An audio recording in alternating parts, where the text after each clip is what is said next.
Over these last days, we've been exploring the nature of truth. And from that, the question was asked, what truth does your mind to come back to rest on, if any? Is it negative, like, oh, but then I'm no good, I'm a failure? Or maybe high-flown, like, oh, but then only God is real.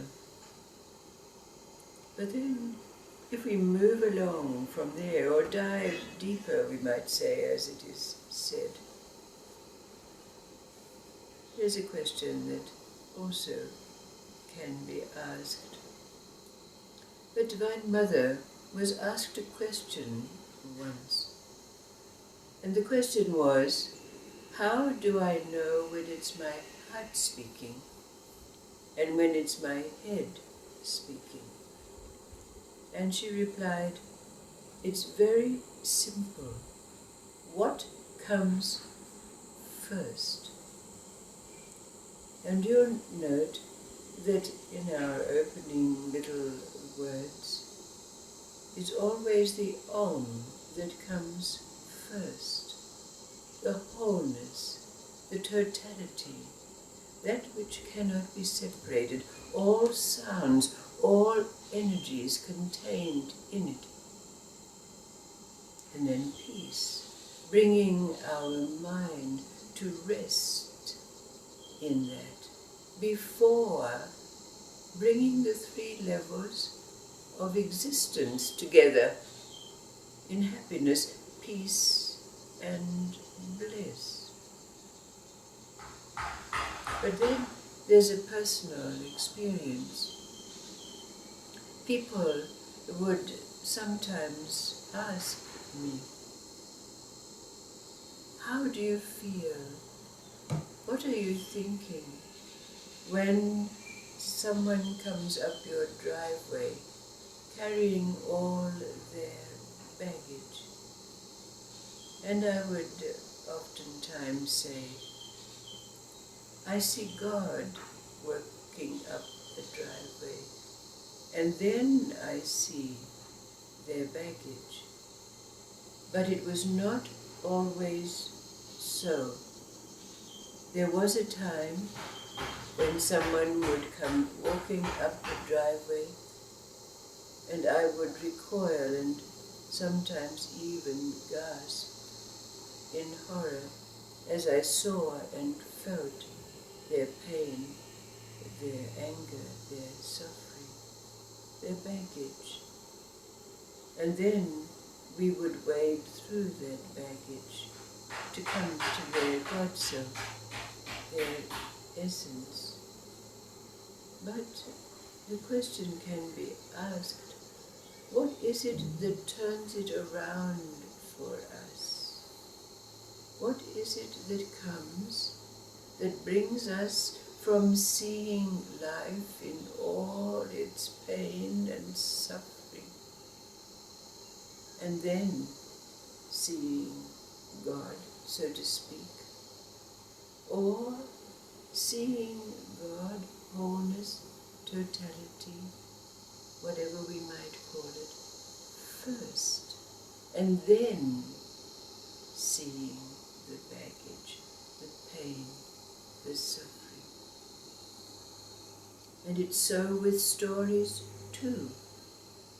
We know that before we would hear the stories and we would think about them and maybe arrive at some understanding of their deepest meaning or even their secret. And now we hear the stories, we know the secret, we have the understanding, and then we can analyze them. We can see the symbols, the archetypes.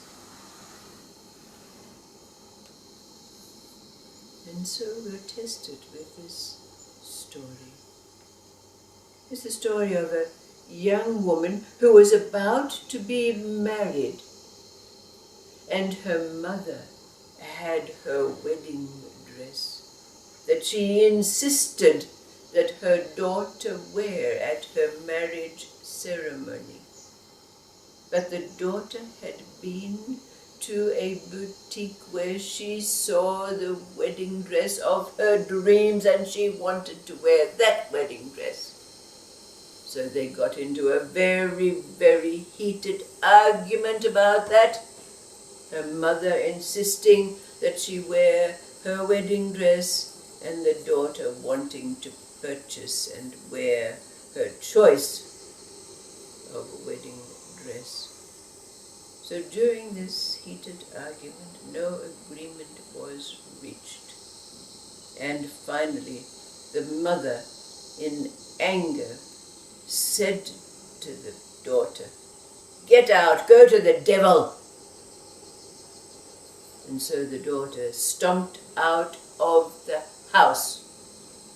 And she went straight down to the boutique where her wedding dress of choice was. But when she arrived at the shop, there outside the shop was this magnificent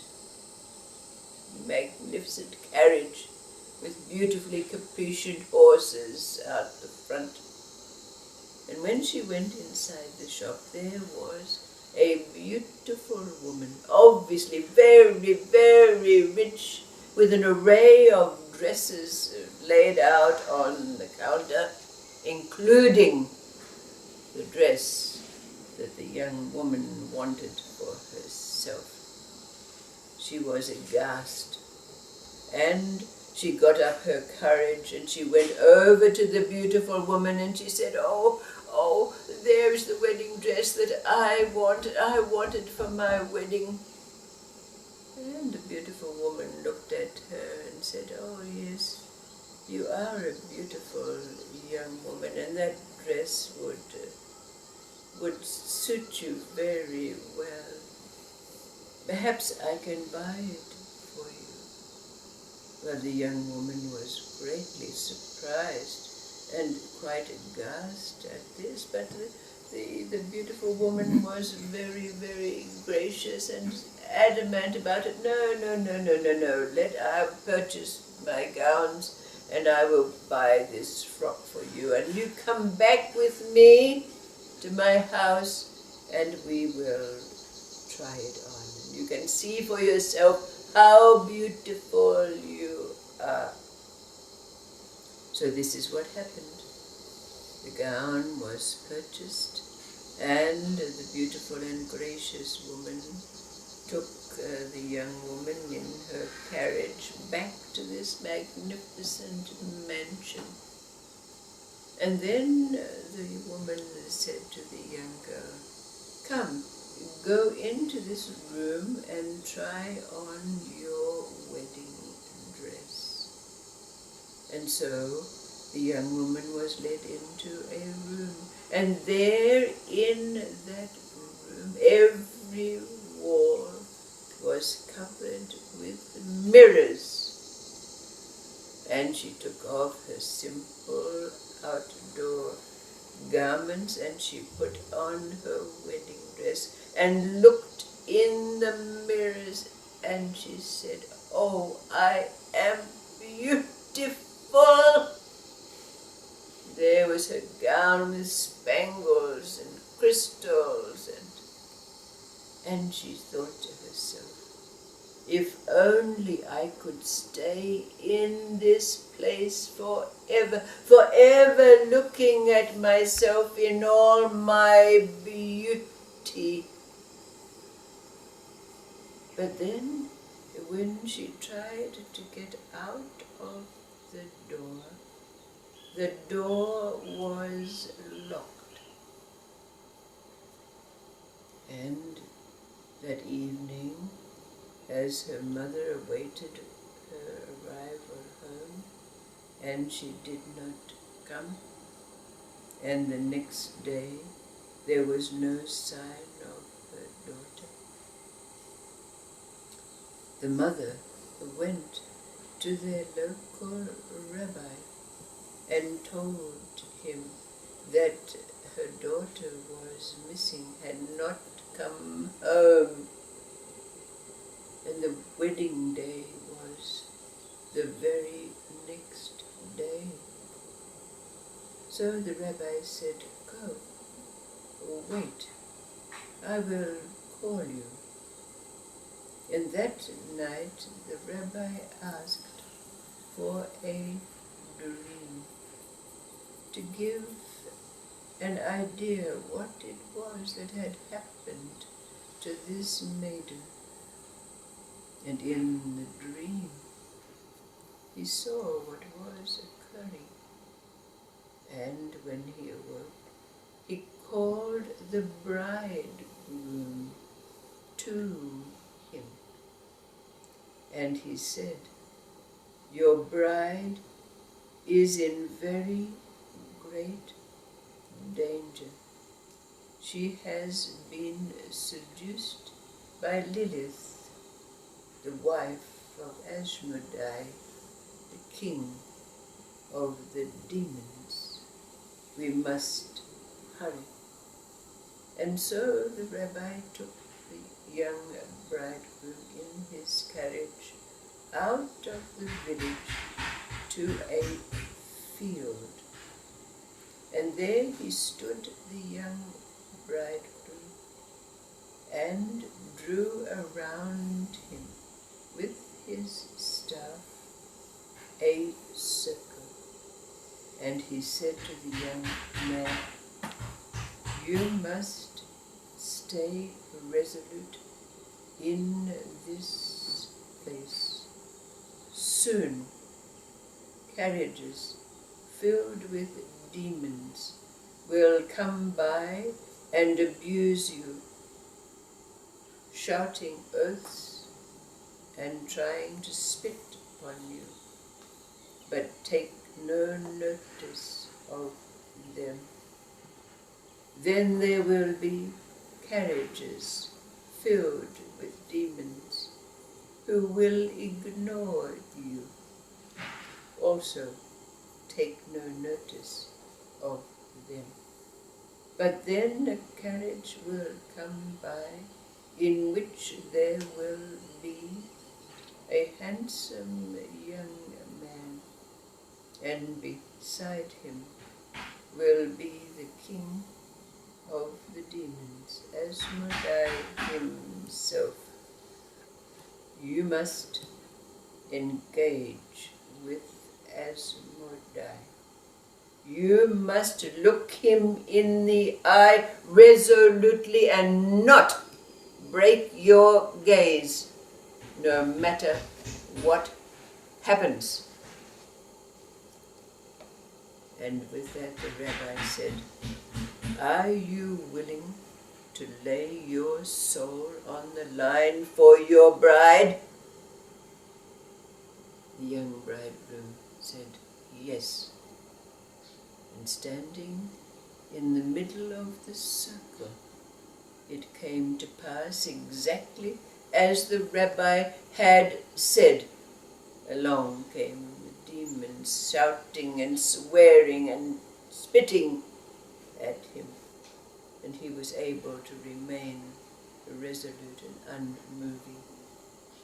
The demons came by in their beautiful carriages, ignoring him, and he was able to ignore them also.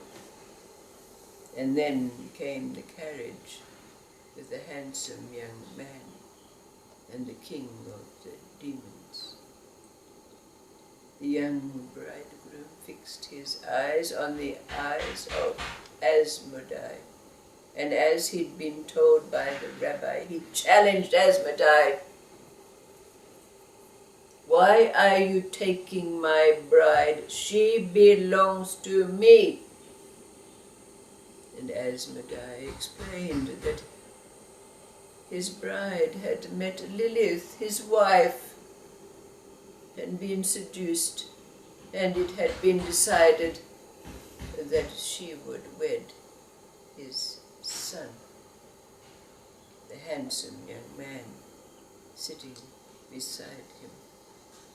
But then the young bridegroom heard cries and wails, and knew that it was his bride screaming in pain and anguish. But he remained resolutely eyeballing the king of the demons, Asmodai.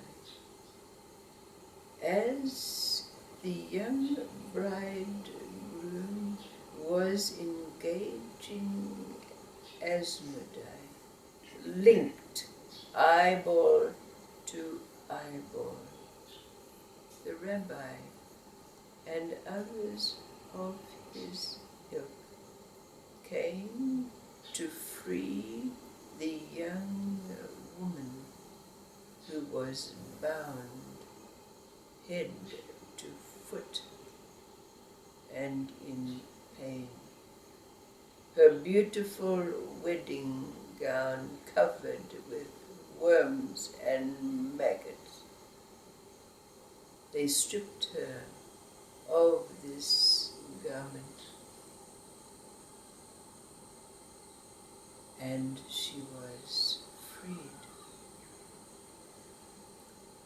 Needless to say, the bridegroom and the bride, now dressed in the beautiful wedding gown that her mother had worn, wed her bridegroom.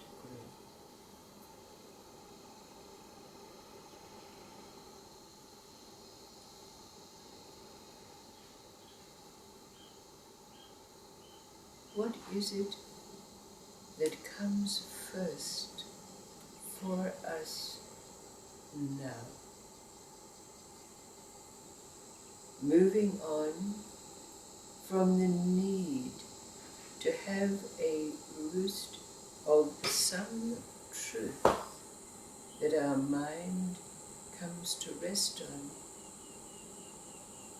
what comes first out of this story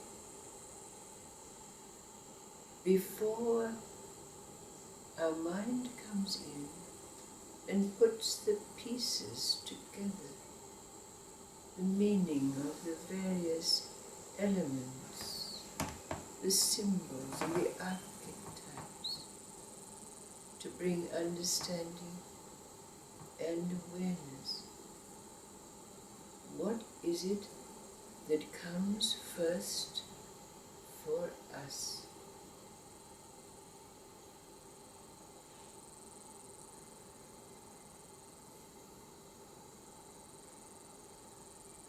Where do we rest? Not the mind on its roost, but where do we rest?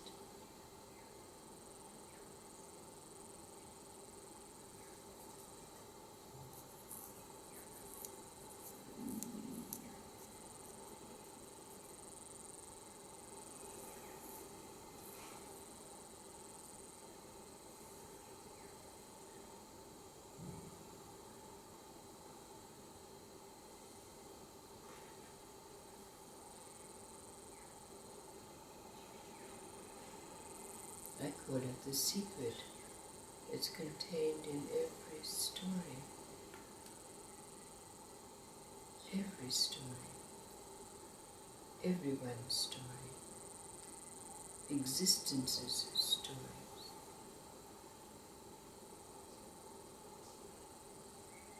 What is the secret on which we rest? In which we rest?